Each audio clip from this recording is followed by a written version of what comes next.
18 সালে আমি এখানে নির্বাচনে প্রার্থী ছিলাম, এই কেন্দ্রে আমি ভোটার ছিলাম, কিন্তু আমাকে ফোনে বলা হয়েছিল যে আপনি ভোট দিতে আসবেন না, আসলে আপনাকে গ্রেফতার করা হবে। আমরা ভোটারদেরকে মেনে ভোট কেন্দ্রে চলে যাওয়ার জন্য আহ্বান জানাবো।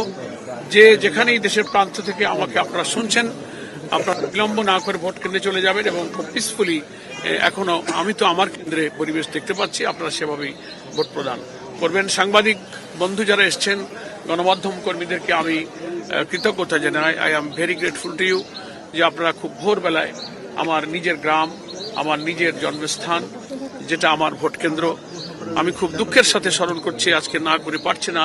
এটা একটা ইমোশনালের পরিস্থিতিতে আমি 18 সালে আমি এখানে নির্বাচনে প্রার্থী ছিলাম, এই কেন্দ্রে আমি ভোটার ছিলাম, কিন্তু আমাকে ফোনে বলা হয়েছিল যে আপনি ভোট দিতে আসবেন না, আসলে আপনাকে গ্রেফতার করা হবে। ভোটারদের কথা আমি কি করে ভাববো যে একজন প্রার্থী ভোট কেন্দ্রে আসলে গ্রেফতার হয়ে যাবে, এ কথা ভোটের দিন সকালে আমাকে বলা হয়েছিল।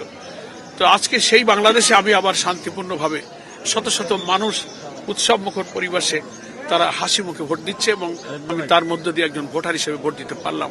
এটা তো একটা পরিবর্তিত বাংলাদেশ।